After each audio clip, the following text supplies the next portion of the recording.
086 8104 106. That's fine. I'll stay with calls. No bother there. Trish is standing by. First up, Killian. Good morning. How are you? Do you walk in the regional park in Ballincollig regularly? Is it 365 days of the year? Okay. And what are you seeing out there? The dog wardens are down there at the moment, and they're insisting that your dog be on a lead at all times. Right. Right? Yeah. Now, I'm reading on Google that a dog doesn't have to be on a lead if it's under control. But they're saying it does. Maybe it's because these are exceptional times and there are so many dogs. What do you think? No, Neil. This was going on for a long time. Just 2 years ago, I was pulled down there by a dog warden. And I told him somebody must be reading the rules differently than I am, because I have it here in front of me, control of dogs. A dog is considered under control if it's on a lead held by someone able to control the dog. It isn't necessary for dogs to be on a leash at all times if under control. Where is that? Is that an Irish law or European law or what? Controlling of dogs. You see, I don't have that, so I'm only talking to you and listening to what you're telling to be a fact. But I would have I have it up here on my computer straight in front of me. Okay. Dated what? What date? 1999 or something? 1985 or what? The ruling of it. What? Do you know the ruling of it? No, I don't. Here's what I would have thought. I would have thought that everybody who has a dog has to have the dog on a lead if it's around other people or other dogs. But if the dog is under control... How can you have a dog under control that isn't on a lead? That's impossible. If the dog has a good recall, if it's not annoying anybody, I maintain the dog is under control. Any breed of dog? No. Oh, no, God, no. There's exceptions. There's dogs there that have to be on muscles and leads at all time. I have a Labradoodle. And he wouldn't bite or bark at anyone, no? Neil, he doesn't know how to bark. Okay. No, maybe the rule is that only dogs on the dangerous dogs list need to be muzzled and on a lead. But they're saying all dogs. But there's a friend of mine goes down to regional park every day as much as I do, and he has a small little dog, and he was pulled yesterday to put his dog on a lead. I just can't understand the ruling. Like, I'm going down there now more than likely. I'll be stopped down there. Like. Okay, I'll find out. Maybe somebody can tell me what I'm not doubting you, but I can check also with the CSPCA. But you're not suggesting that somebody can go for a walk with the dog on a street or on a footpath without a lead, are you? You're talking about in a park area. No. I'm saying in public parks. But doesn't that also mean that dogs that are vicious don't have to be on a lead? No, if the dog is under control, Neil. Now, if my dog goes down to regional park and he's annoying everybody around the place, that dog is not under control. That dog has to be on a lead. What do you mean by annoying, though? Running around, chasing people, or, maybe barking, or my dog will walk, and many other dogs like my dog will walk next to you all the time. Okay. So you can't have one rule for all dogs, you're saying. It's a case of if you're... What does the rule say again? The rule says that it is not necessary for a dog to be on a lead at all times if under control. That's a very vague rule to me as to what you mean by under control. Dogs must be kept on a lead in designated pedestrian zones and on land where livestock is present. So would the regional park not be a designated pedestrian zone, no? Well, I don't know. That's up to... You see, there seems to be confusion with a dog warden and a dog owner. And are these county... This is a county council dog warden, is it? What? Huh? This is a county council... I have no idea, but I'll find out what the rule of law is and see where we're at with that. But what I'm saying to you, the dog wardens you're referring to, are they county council dog wardens? City. We're a city now, sure. Oh, sure, in the city, that's right. Yeah, okay. Okay, I didn't even know we had dog wardens. I thought that we didn't have any, but you're saying we do.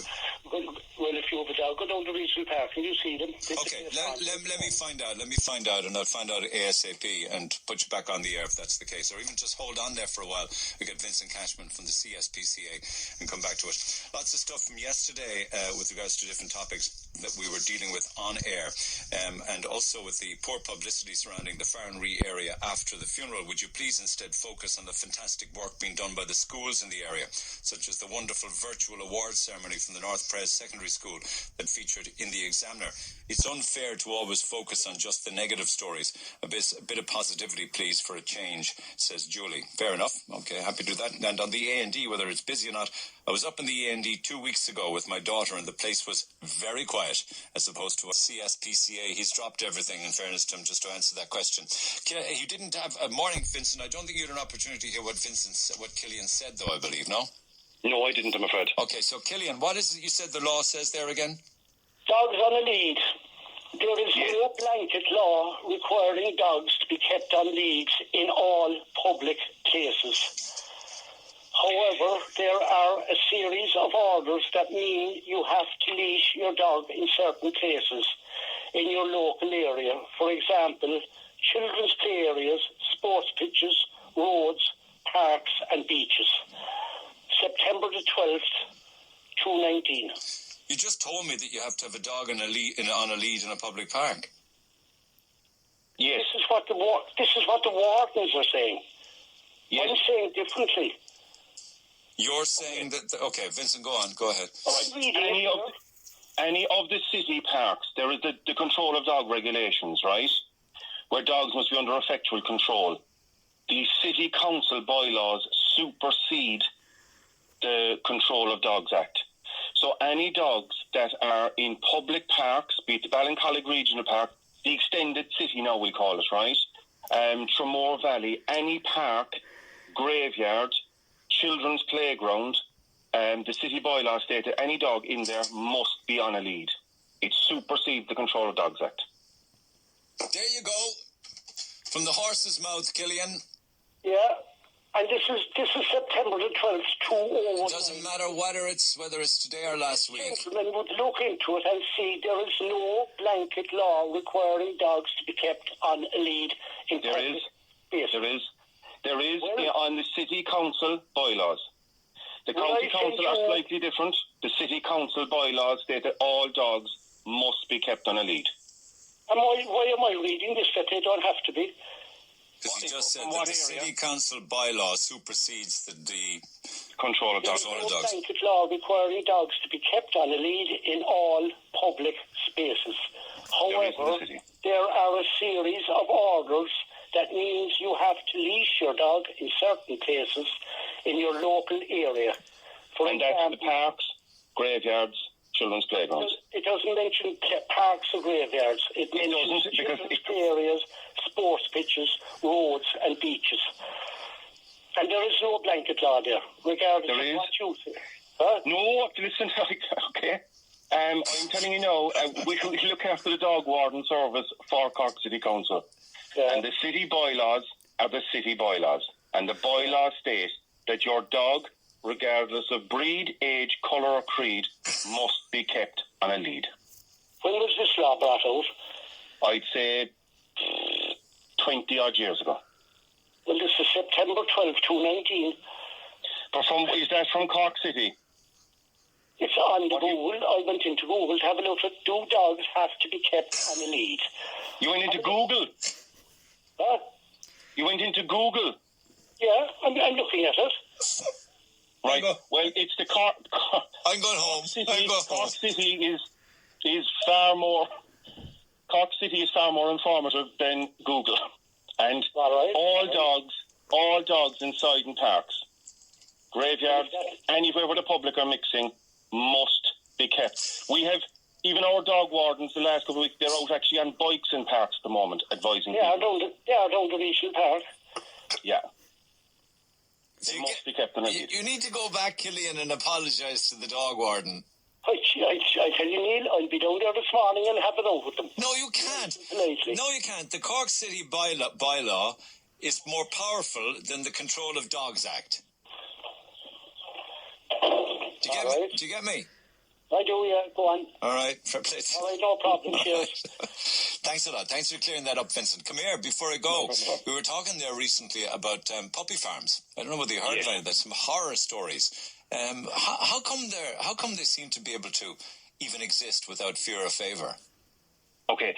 The way the puppy farms or the Dog Breeding Establishment Act is worked, the laws again changed the 1st of February last, okay? So the problem we had at the moment, we have there's no adoptions from our centre at the moment, right? Now, we have dogs that are booked to go, but generally speaking, there are no adoptions because people, the coronavirus and the restrictions regarding it will all be lifted with a bit of luck in a couple of months' time. So everything will start to slowly walk back into place again. Yeah. So we decided, look, people who didn't have the time before for a dog, now they're at home, they're going to be off for maybe 8, 10, 12 weeks, they'll get a dog, they go back to work, and then where does the dog go? Gotcha. But the problem is, and even the research that we were doing on it, some of the sites or some of the breeders, and not even just puppy farms, are charging at least 50%, if not 100% more than they were charging for a dog 5 months ago. Because one of the things that people did when they were locked down at home with the family was decide upon a pup. Yes. Yeah. And what we told people, you don't need an appendage in your hand to go for a walk. Or you don't need an excuse to go for a walk. You can just go. You don't need a dog for it. And the problem is people are getting these dogs then that are, we'll say, non-shed, and all of the breeds in between that. Now, we call them politely multi-pedigree, but they're mutts. The old name was mongrel. They're a mix of different breeds. Yeah. But the way it works at the moment, and the problem is people are not doing their research. Again, as I've said all the time, I bore people to death with it. If they're taking on a dog in the morning, they know more about the facilities on their TV remote control than they do about getting a dog. Yeah, yeah. And they need, if Joe blogs, if Neil Prendeville in the morning decides to breed a litter of dogs, rabbits, guinea pigs, and these are the new rules. If you breed 6 or more animals in any given year, you have to apply to the Department of Agriculture for a licence. So if you breed, even that, you could have one dog at home and has a litter of pups. You need a licence to do it. I know that, and that's the legal aspect of it. But there are those that are doing things. There are those that are doing it illegally, and they're probably breeding a lot of different dogs, aren't they? And different breeds of dogs. They are. And what are the conditions likely to be? Some of them they are open to inspection. Now, we didn't have any. With the city area being extended, there are a couple of DBEs that come under our remit now for inspection, right? And all of them so far, they're all fine, perfect, no issues at all with them. But you have some then that would be, conditions wouldn't have been great, and you're trying to educate people and get them to change as you're going along. And they're the ones then where you're meeting them out of the boot of a car in a petrol station car park, is it? They're not even necessarily, Neil, they might not even have, some of the biggest puppy breeders may not even have, they might have 3 or 4 breeding bitches at home. And they may not even come under the DBE regulations. That's why these new regulations came in, that anybody breeding a litter of dogs a year has to have a licence. And they are open to inspection, and their paperwork is open to inspection. I know, but the ones I'm talking about are the ones with deformities and diseases, yes. and mange and mites and skin falling off them. People getting dogs like that, there is a duty of care on the breeder to provide a healthy dog. So if they're getting a pup at, we'll say, 9, 10 weeks old, even 8 weeks old, that dog should be coming with a vaccination history. And on the vaccination card as well, it should have the dates of the worming, it should have its vaccinations, and more importantly, it should be microchipped. Yeah, but I spoke to a fella there, Sean, this is some years back. He got all that paperwork, but it clearly was bogus paperwork. Look, if you go on one of the well-known sites for advertising animals, right, the microchip numbers, the law now states that you have to put a microchip number on it, right? Now, it should be the individual animal. So a litter of pups should have 8 separate ads, not one. Mm-hmm. And what they're having on it is they're having one microchip number. All right. And in a lot of cases, in some cases, now to be fair, that microchip number is valid. It is correct. But in others, especially when the law was changed, they're coming out and their microchip number might read 1, 2, 3, 4, 5, 6, 7, 8, 9, 10. Right? Yeah. And all the digits are wrong, the sequence is wrong, and the microchips are not registered in Ireland. They're making it up. And what are we going to do about closing all of these down?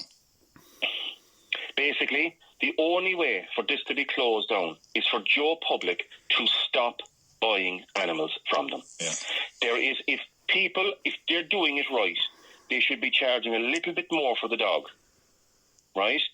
But give the vaccination history, give this. There is more care put into breeding cattle in Ireland than there is in many of the pet breeds. Because they don't care. We get one of the things there, we might get a dog coming into us now for argument's sake, with what they're nicknaming now, the Westie skin condition, right? Westies shouldn't have a skin condition. Why do they?